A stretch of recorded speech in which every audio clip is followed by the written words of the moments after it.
Bonjour et bienvenue à la chaîne de French with Update. J'espère que vous allez super bien. Aujourd'hui, j'ai fait une petite vidéo pour vous, une deuxième conversation en français entre deux amis. L'un qui habite en Iran, qui est immigré au Canada, et l'autre qui réside depuis longtemps dans ce pays. سلام، امیدوارم که حالتون خوب باشه. به کانال French with Update خوش اومدم. تو که گفتم یک سلسله ویدیو براتون نظر گرفتم، مکالمات روزمره زبان فرانسه، اونه که خیلی مهم هست رو می‌خوایم در واقع کار بکنیم، کاربردی‌تر هست. دیالوگ قبلی رو داشتیم، امیدوارم که چندین بار اون رو ویدیو رو ببینید و مرور بکنید تا گوشتون و ذهنتون در واقع آپدیت بشه.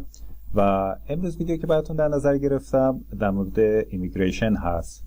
حالا ارتباط خاصی نه که با ایمیگریشن داشته باشید، در مورد مهاجرت هست. دو تا دوستان، یه نفر که توی کانادا است مدت‌ها از زندگی، یه نفر ایرانیه که مثلا رفته کانادا به تازگی به عنوان مهاجر. ایمیگراسیون، مهاجرت، فعلش هم میشه ایمیگره. ایمیگره یعنی مهاجرت. مثلا ایمیگره او کانادا، ایمیگره آن فرانس، به فرانسه مهاجرت کردن.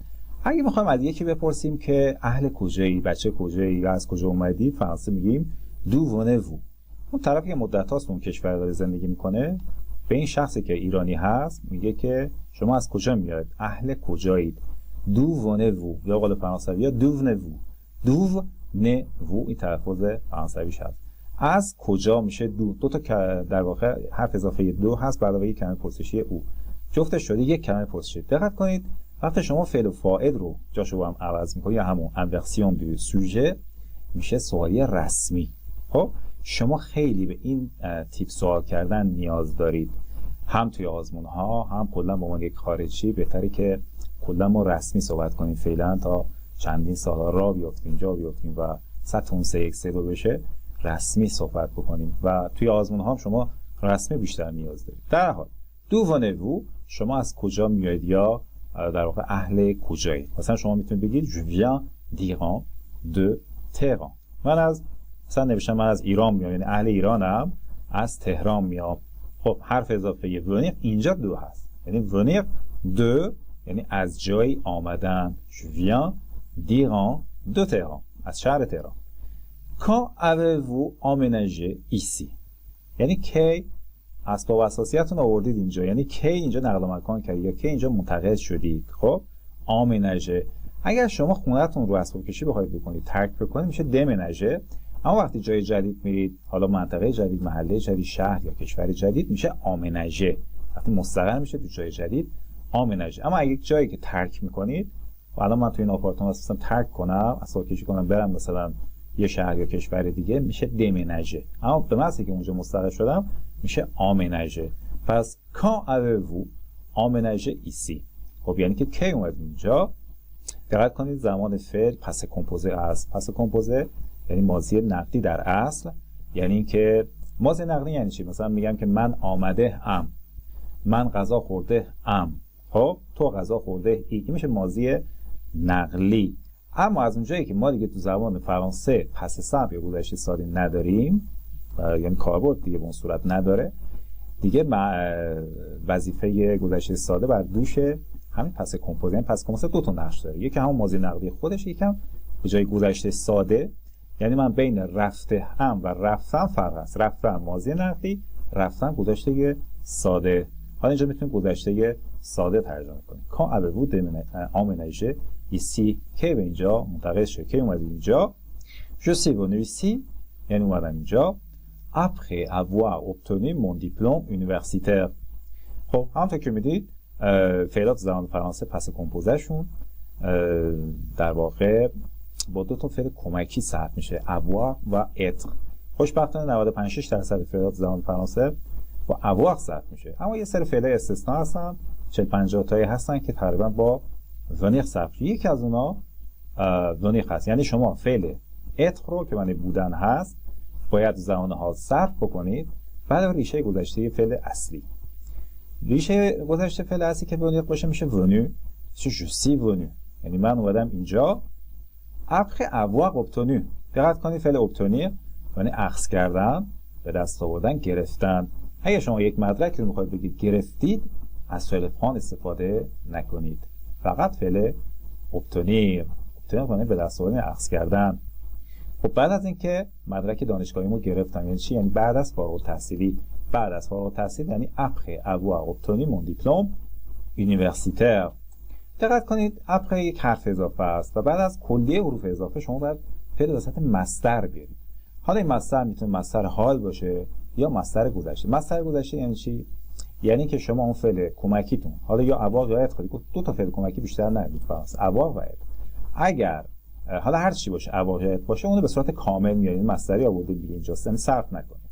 ولی فعل اصلیتون رو باید به صورت ریشه گذشته‌اش رو یا پسش رو در واقع بیارید. بعد از après همیشه ما مصدر گذشته می‌بینید. یادداشت کنید. هیچ وقت من نمیگم après obtenir، après avoir obtenu. خب après avoir obtenu یعنی بعد از گرفتن. پس بعد از après همیشه مصدر میاریم ولی مصدر گذشته نه مصدر حال. après avoir obtenu mon diplôme universitaire. خب دیپلم یعنی چی؟ دیپلم یعنی مدرک. اون دیپلمی نیست که شما بعد از دبیرستان میگیرید، اون میشه بک یا بکالوریا. خود اونم یک دیپلمه. حتی مدرک دانشگاه، لیسانس، فوق لیسانس، حتی دکترا، پست دکترا همش یک دیپلمه. بنابراین اگه میخوام بگم دیپلم یا مدرک دانشگاهی یونیورسیتر، صفت یونیورسیته میشه یونیورسیتر، آخرش ار داره برای پسوند صفت ساز. بنابراین من اومدم اینجا بعد از فارغ التحصیلی از دانشگاه یا بعد از گرفتن مدرکم از دانشگاه و از فارغ التحصیلی میشه obtenir son diplôme universitaire. C'était en 1999. مثلا در سال 1999. خب همونطور که میدونید اگه میخوام بگیم در سال فلان حرف اضافهش چیه؟ آنه. آن در مورد سالها میگیم آن. Qu'est-ce que vous faites dans la vie en ce moment?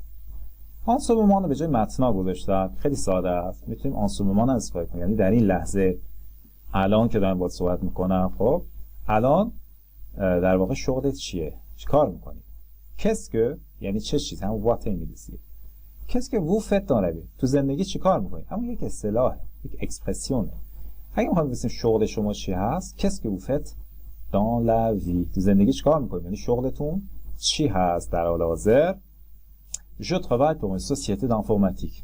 مثلا میتونم بگم که من برای یک شرکت کامپیوتری کارم. کامپیوتری میشه انفرماتیک.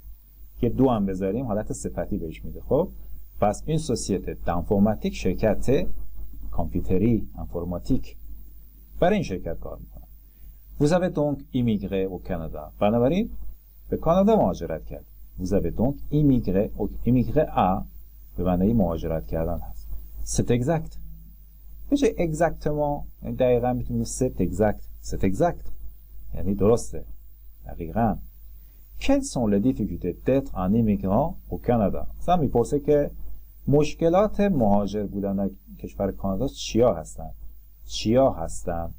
گاهی ما از در واقع کلمه پرسش که به معنی کدام هست مثل ویچ انگلیسی برای پرسیدن خیلی کلمات دیگه حتی برای چند هم میتونیم پرسیم. مثلا میخوایم بگیم که قیمت این خودکار چنده، میگیم quel est le prix de ce stylo. میبینید که معنی چندم میده. گاهی معنی چه میده مثل اینجا. خب اما در اصل یعنی کدام. اونجا میتونیم بگیم که مشکلات مهاجر بودن در کانادا کدوم ها هستن. حالا ما اصطلاحا میگیم چه، ولی اینجا دیگه از کسکو استفاده نمی‌کنیم. quelles sont les difficultés؟ چون دیفیکولته اینجا یعنی مشکلات جمعه. دقت کنید quelles sont، نگید quelle est les difficultés. من خیلی میشنوم متاسفانه. دقت کنید quelles sont les difficultés d'être un immigrant یعنی مهاجر بودن در کشور کانادا. همونطور که می‌بینید کانادا هم کشور مذکره. پس می‌خوام بگیم در کانادا میگیم au Canada. اما فرانسه چون مؤنثه میگیم en France. خب ce n'est pas une question facile à répondre. خب یعنی که سوال آسونی نیست. این سوال رو آسون نمیشه بهش جواب داد. ce n'est pas une question facile à répondre. به جای pour répondre یعنی برای جواب دادن تو میگم à répondre. بیشتر از à به جای pour استفاده می‌کنیم. پس c'est pas une question facile à répondre. سوال آسونی نیست. این هم یه روشه برای اینکه پاسخ بدید به سوالات طرف. c'est pas une question facile à répondre. il y a tellement de choses vraiment. واقعا چیزای زیادی هست، یعنی مشکلات زیادی هست. tellement de به جای beaucoup de گاهی میتونیم بگیم tellement de il y a tellement de choses vraiment. یعنی واقعیت امر اینه که چیزای زیادی از مشکلات زیادی هست که میشه در مورد صحبت کرد. Je suppose que l'une des plus grandes difficultés est que je n'ai pas de famille ici. Je suppose que یعنی من فکر میکنم که همش نگیم je pense que. خب یه جایی هم میتونم بگم je suppose que. suppose در اصل معنی فرض کردن. خب اما به جای je pense que بگیم je suppose que. je suppose que یعنی من فکر میکنم که، این فرض من بر اینه که فکر میکنم که یکی از بزرگترین مشکل ها l'une des plus grandes difficultés. l'une یکی از l'une des. حالا چرا د؟ چون دیفیکولته جمعه دیگه. خب میخوام بگیم بزرگتری، میگیم د plus grande. خب l'une des plus grandes difficultés یکی از بزرگترین مشکلات. خب حالا شما به جای مشکلات هر چیز دیگه میتونید، مثلا l'une des plus grandes solutions یکی از بزرگترین راه حل ها، هر چیزی که مؤنثه. حالا اگه مذکر رو گفتیم l'un des plus grands، گران هم میشد مذکر، این هم میشد l'un. خب حالا کاری نداریم چون دیفیکولته مؤنثه، بعد بگیم l'une. داریم تفکیک میکنیم. من فکر میکنم که یکی از بزرگترین مشکلات اینه که je n'ai pas de famille ici یا je n'ai pas de famille ici. من اینجا خانواده یا قوم و خویشی ندارم. فامی هم معنی خانواده است، هم میتونه معنی قوم و خویش باشه. یه چیزی مثل relatives انگلیسی، یعنی قوم و خویش. اگه فامیل ندارم، اینجا خانواده‌ای ندارم، هم شامل خانواده هم شامل اقوام میشه. je n'ai pas de famille ici. چرا اینجا دو شده بچه‌ها؟ به خاطر اینکه جمله منفی، وقتی جمله منفی میشه باید از دو استفاده کنیم قبل از اس. یعنی مثبتش چی بوده؟ j'ai une famille ici. من اینجا یه خانواده دارم. حالا un une deux تو جمله منفی تبدیل چی میشه؟ به دو. چون جمله منفی نگیم که je n'ai pas une famille ici. je n'ai pas de famille ici. je n'ai pas de famille ici. je veux dire یعنی منظورم اینه که j'ai beaucoup d'amis. من دوستای زیاد دارم. j'ai beaucoup d'amis. چقدر این اشتباه میکنم بعضی. j'ai beaucoup des amis. من مجبورم تو هر ویدیو بگم j'ai beaucoup des amis نداریم بچه. بعد از beaucoup فقط دو خالی میاریم یا دو آپوستروف میاریم. بعد از un peu دو خالی میاریم. هر چیزی که بیان کنن تعداد یا مقدار باشه یا اکسپرسیون دو کانتیته باشه حتما دو خالی میذاریم. نگید j'ai beaucoup des amis. این ابتدا از سطح A1 میخواد شما B2 بگیرید. این اشتباه رو نکنید. چرا B2 نمیگیرید؟ خیلی هم خوب حرف میزنید ولی همین اشتباه کوچیک که از سطح A1 که حال شما رو خراب میکنه. پس j'ai beaucoup d'amis mais ce n'est pas la même chose. اما این همون چیز نیست. یعنی چی؟ یعنی فرق داره. دوست جای خودشو داره، خانواده یا فامیل جای خودشو داره. c'est pas la même chose. la même chose این هم یک صفت نامعینی که قبل از اسم میشینه، یعنی همون. خب پس c'est pas la même chose. همین فرق داره. c'est pas la même chose. en Iran مثلا تو ایران nous rendons visite à nos proches les jours fériés et les week-ends. ما روزهای تعطیل و ویکند ها، یعنی حالا پنجشنبه جمعه ما توی کشورهای اروپایی که مسیحی هستن شنبه یکشنبه رو ویکند میدونن، ما پنجشنبه جمعه. ما از اقوام نزدیکمون دیدن میکنیم. بچه دیدن کردن از یک شخص آدم میشه rendre visite à quelqu'un. هیچ وقت نگه ویزیته. مثلا نمیگه که je veux visiter ma mère. من میرم مامانم ویزیت کنم. اگه شما دکتری ویزیته برای در واقع اسم مکان و این هاست. مثلا je vais visiter le musée du Louvre. j'ai déjà visité Paris. من قبلا از پاریس دیدن کردم. ویزیت فقط در این مکان هاست. پس برای انسان ها چی میگیم؟ میگیم rendre visite à quelqu'un. rendre یعنی چی بچه؟ rendre یعنی پس دادن. مثلا به کسی دیدار پس دادن. خب چی rendre visite à quelqu'un؟ به اصطلاح خودمون میشه در واقع به معنی همون سر زدن میشه دیگه. nous rendons visite à nos proches. proche یه اسم اینجا یعنی اقوام نزدیک در واقع هستش. les jours fériés یعنی روزهای تعطیل. et les week-ends ce n'est pas pareil ici. به جای ce n'est pas la même chose میگن ce n'est pas pareil ici یعنی اینجا اونجوری نیست. pareil یعنی همون. c'est pas pareil ici. اینجا اینجوری نیست. اینجا متفاوته. اینجا فرق میکنه. کسی به کسی سر نمیزنه. qu'est-ce qui vous manque le plus de chez vous? qu'est-ce qui vous manque یعنی برای چی دلتون تنگ شده؟ خب le plus بیشتر از همه. اچھا بیشتر از همه فقط میشه le plus، یعنی la plus و le plus نداریم. خب یک قید تفصیلیه اسمی le plus از همه بیشتر. de chez vous از خونتون. de chez vous یعنی از خونتون. خب پس چه چیزی از خونتون بیشتر تو دلت براش تنگ شده؟ qu'est-ce qui vous manque؟ manque à quelqu'un. اصلا مانکه یه ویدیو واقعا باید براش بذارم. یه سری فعله که شبیه این هست، کمی سخته ولی سعی کنید تو جمله یاد بگیرید فعلا. Qu'est-ce qui vous manque؟ یعنی دلتون واسه چی تنگ شده؟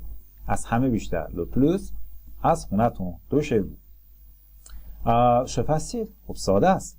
Les repas de ma mère. غذاهای مامانم. Les repas de ma mère. همه عاشق غذاهای مادرشون هستن. منم هستم. شما هم 100% هستید. Il y a de bons restaurants iraniens ici. Il y a de bons restaurants iraniens ici. اینجا رستوران های ایرانی زیادی هست یا خوبی هست. اچھا بون یه صفتی که قبل از اسم میاد، در حالی که ایرانیان که ناسیونالیته هست، تابعیت هست، صفتایی که تابعیتون یا ناسیونالیته نشون میدن همیشه بعد از اسم میاد. اما صفت بون و موه قبل از اسم میاد. پس اینجا دو تا صفت داریم. Il y a de bons restaurants iraniens ici. اینجا رستوران های ایرانی خوبی هست.